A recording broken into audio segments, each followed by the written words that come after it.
Good morning, my dear friends. My name is Sarita. Welcome to my channel, or welcome back.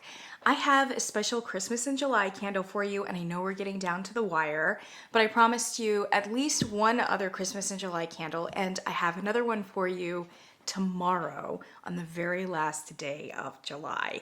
But today we have one from Yankee Candle, if you can believe it. The candle in question is Spun Sugar Flurries, and it looks like this. This is a soy wax blend. So to my knowledge, and I'm not up to speed so much on Yankee Candle anymore, to my knowledge though, this is called the signature line, and it's got this like different shape than the traditional apothecary kind of style jars. They still have the apothecary style jars, and I believe they are still paraffin. Like completely wholly paraffin, I believe. And those are called like the classic ones or something. And these are the new like streamlined like vessels. I don't know if I love them, but they are what they are. And they're called the signature line. This is a medium. This one comes in at 13 ounces. And like I said, yeah, soy wax blend, and it burns like a soy wax blend, i.e. you've got a little bit of the soy residue here on the side, but for the most part, it's burning great. Absolutely great. Yes, there is a little bit of discoloration, but like no sooting that I can speak of. Excuse me for a second. Sorry, I had to sneeze. I'm back. Yeah, so no sooting to speak of. Not even a ton of carbon residue. They're great wicks. They're thick enough to pool well, burn well, nothing puny, but not so large that they discolor your wax or produce sooting, etc. So I would say burn so far, great. Now, as you can see though, I'm only about halfway through it. I feel like I've burned it forever, but it's still got a lot of life in it. And the scent is still fine. But if I burn this a little bit lower, I may have to crock it at some point because it's just getting so much flame, so much burn. At any rate, I'm pleased to say that the performance has been great, or at least on par with like something from Kringle. It burns actually a little bit better than Kringle's soy blend did. And I'm like really impressed with it. So I have a really hard time burning or patronizing Yankee Candle, mainly just because it makes my heart hurt.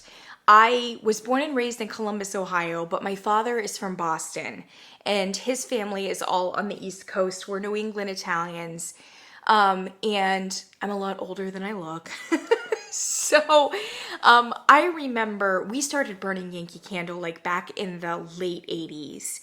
And my parents discovered it on a trip to Stockbridge, Massachusetts, which was like a little western, one of those lovely western Massachusetts towns. And they came back and they were like, "Children, you have to see this candle shop. It's so beautiful. It's so cute. It's so quaint. And it's called Yankee Candle.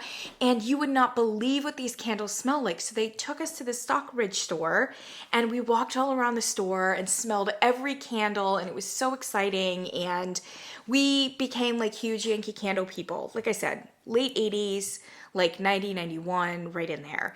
And we burned Yankee Candles like my entire childhood, my upbringing.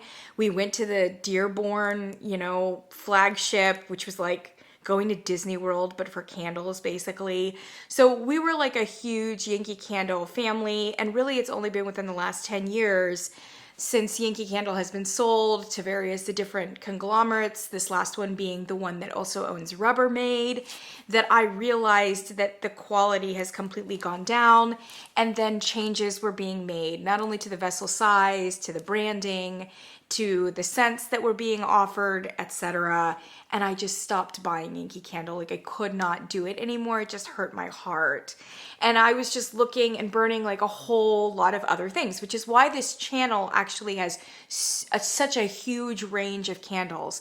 It's because I was exclusively Yankee Candle up to a certain point, and then when it broke my heart, then I was looking for something to replace it, and I could just not find a candle company that completely replaced Yankee. either in my heart or frankly in terms of like my expectations for a candle. And I would say that's still the case. I like Kringle a great deal, which, as many of you know, is run by the grandson of the original founder of Yankee Candle. So kind of like spiritually, it's the descendant of Yankee Candle. And I do like Kringle a great deal, but nothing quite comes close to that old Yankee Candle. But I just assumed it was dead and gone. You know, I just can't bring myself. I can't. But I was in Columbus a few weeks ago, and my stepmother, she works for like a Starbucks in Tanger Outlets. It's like an outlet mall, and they had a Yankee Candle company. I was visiting her to say hi, and they had a Yankee Candle, and I was like, well, I guess I might as well just go in there and smell the candles. What's going on, you know? I smelled almost every candle in that store. I'm not gonna lie to you. Oh my gosh, almost 100 candles, like it was craziness. And honestly, I only liked a handful. Like within, I would say like maybe up to 10 of them I liked. And several of those 10 were like old ones. Some of them might have been new ones. Maybe they were repackages. Like I don't really know Yankee so much. There were a lot of candles I smelled that were just not good. They really weren't good. I was not impressed. And I wasn't even burning them, so I wasn't even getting to performance. Allegedly, the classic paraffins now have been driven into the ground. You are very unlikely to get a good scent, strength, or throw on those classic tumblers. But their soy blends, I think they're really investing in terms of thought and care.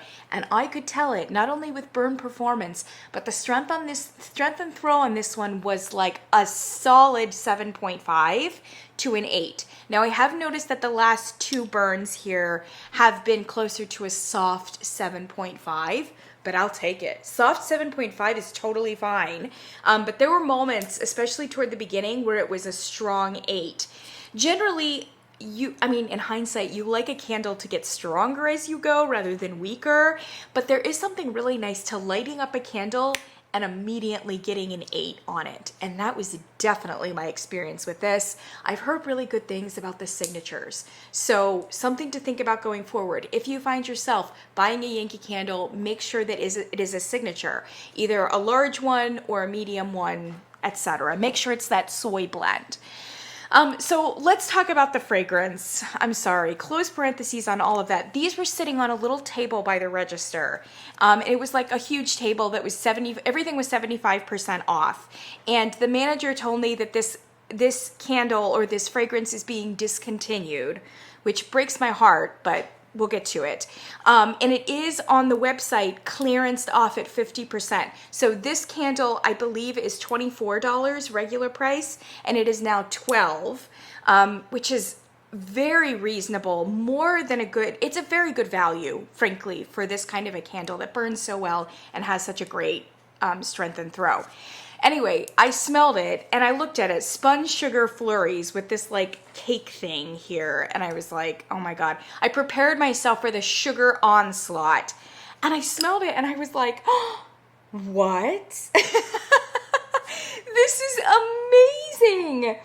Spoiler alert, it is not a gourmand. It is not even remotely a sugar or cake fragrance. And when I was looking at some of the reviews on Yankee Candle's website, oh my gosh, the gourmand people were so mad. It's probably why it's clearance off now, is because it's a major bait and switch. Spun Sugar Flurries with a cake, it like promises to you that you're going to get something gourmandy and something holiday-ish.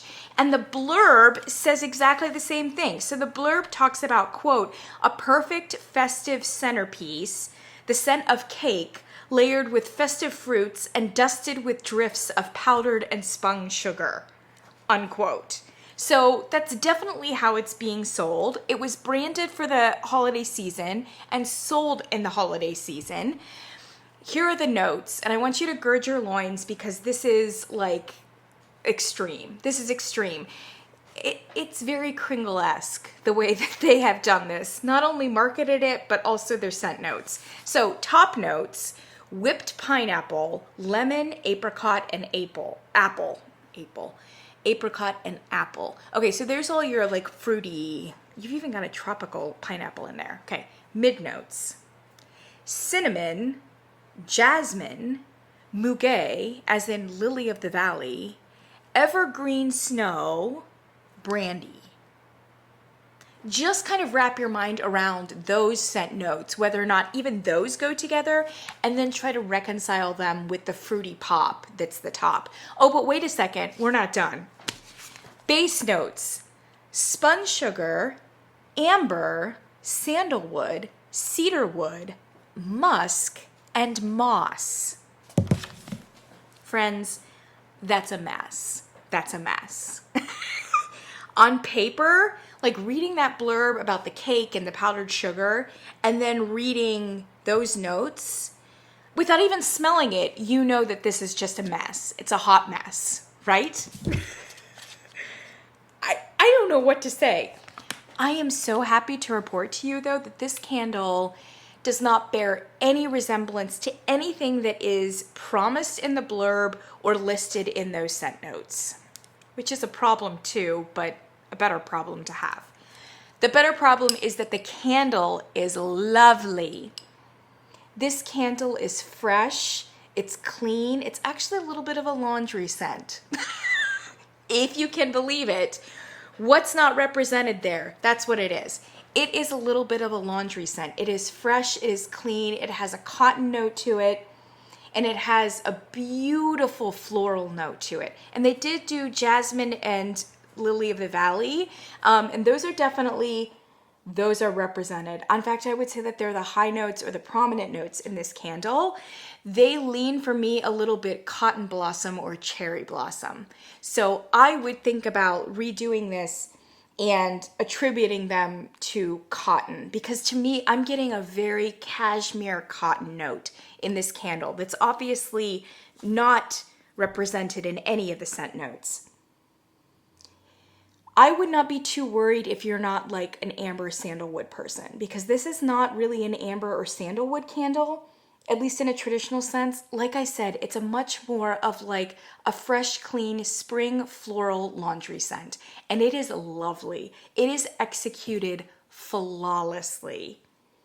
Because it's not just a laundry scent. Like you don't smell it and you immediately think like, well, this is a laundry detergent, or, you know, a softener sheet or something. Like it's not. It's elevated. And there's a real freshness with the flowers. Yes, it's powdery, but it's still like fresh and vibrant and almost juicy. And yes, back behind it, there is a little bit of a fruity pop that could be like a tropical fruity, like banana pineapple like. But like I said, I would call it cotton blossom or cherry blossom. And cherry would give you kind of it would invoke that like fruity floral, which is what I think it is. Oh my gosh, it's gorgeous. Gorgeous.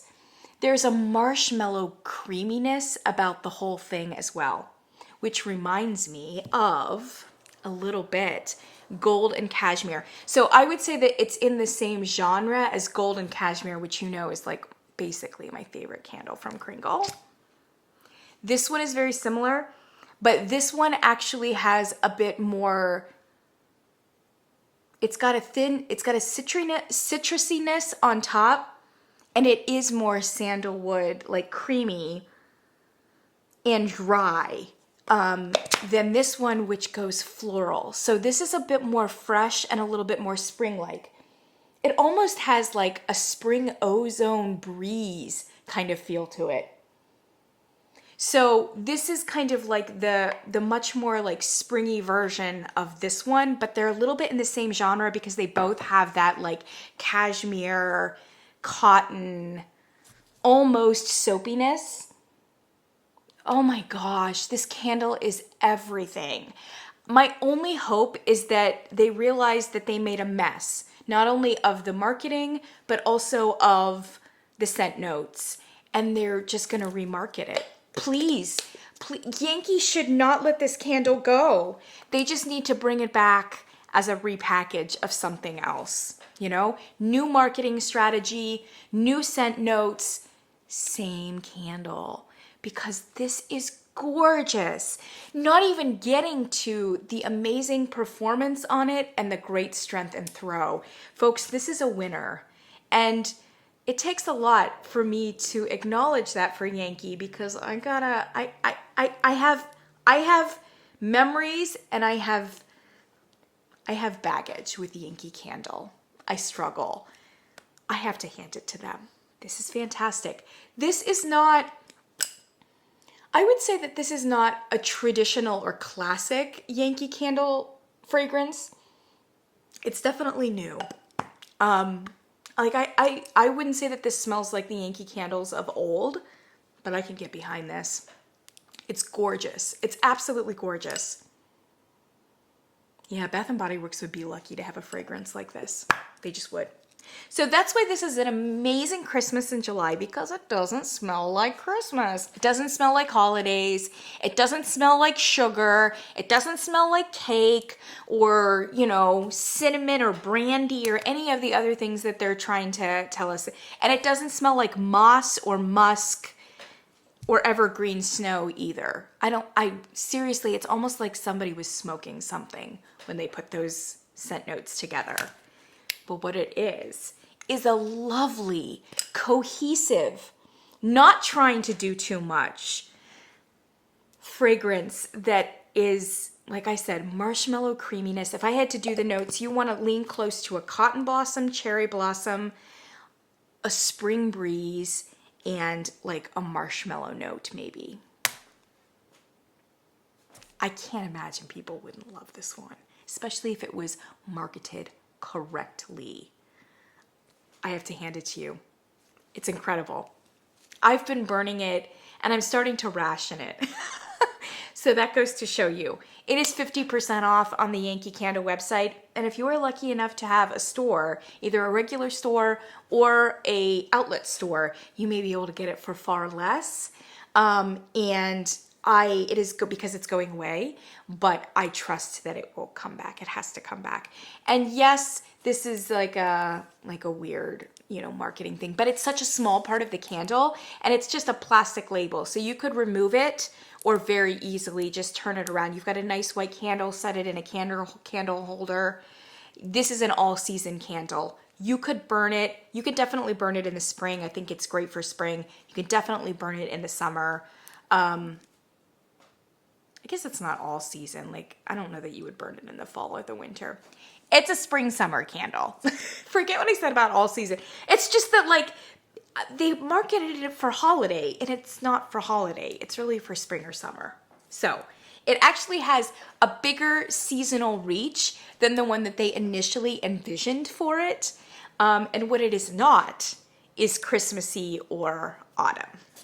Okay, friends, happy Christmas in July. I am so happy to be able to give that to you because, the last Christmas in July candle was not a great candle, but this one really is. Probably because it's not a Christmas candle. I'll see you in the next one. We are going to do another a special mystery Christmas in July candle for tomorrow, which is the very last day of July. I will link everything down here, though, for the Yankee one, and I'll see you in the next one.